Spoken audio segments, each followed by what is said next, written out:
On this week's episode, providing nutritious meals during COVID-19 and Boise State student dashboard, and, just for laughs, COVID-19 conspiracy, face eating, and school being back in action. These stories and more coming up next on Take One.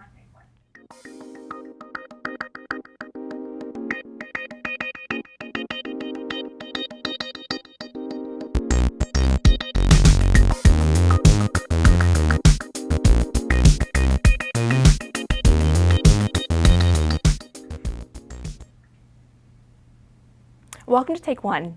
Thanks for joining us. I'm Michaela Clay. Sometimes bad things happen for a reason. Millie Pear Tree Fish Fry and Soul Food, a restaurant in the Bronx, New York, was forced to shut down after there was unauthorized gas work and the line needed to be shut off. This forced owner, Millie Pear Tree, to start up a private chef and catering business to keep her company alive. Many customers were excited to support her business, and their kindness inspired her to help others in need.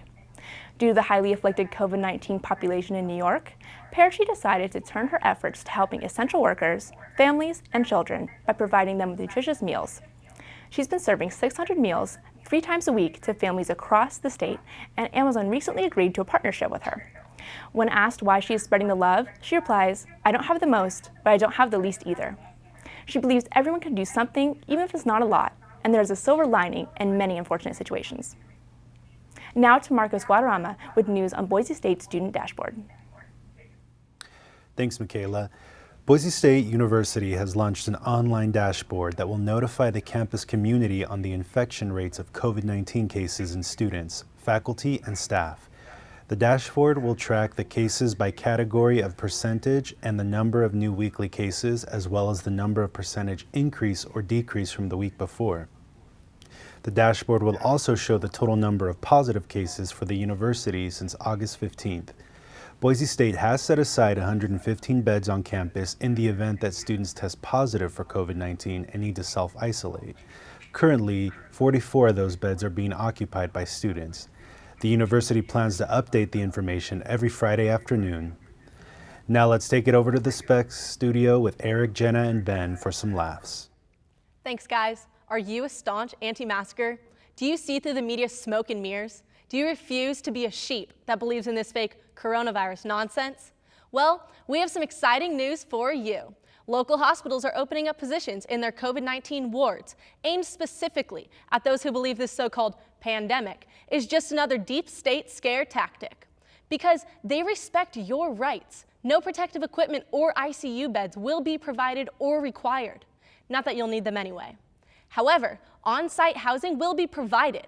Hospital administrators have stated that they are stripping down the janitor's closets and converting them into 5G-proof, single-person habitats completed with a single foam mattress and all the cafeteria food you could ever want.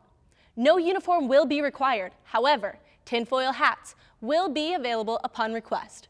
For more information, please visit any anti-mask Facebook group and ask for a recruiter.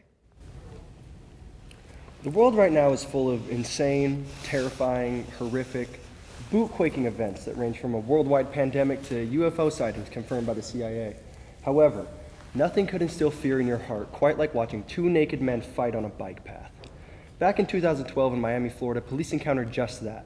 But the real cherry on top was the fact that one man was eating the other man's face. When the police tried to stop the hungry, naked man, he growled at them and continued to stuff his face with, well, more face. The police ended up having to shoot the individual multiple times in order to stop him, and we are still unsure of the whereabouts of said zombie man. So even though 2020 might seem like a scary year, we can't forget that we almost had to face an actual zombie apocalypse the same year that the world was supposed to end.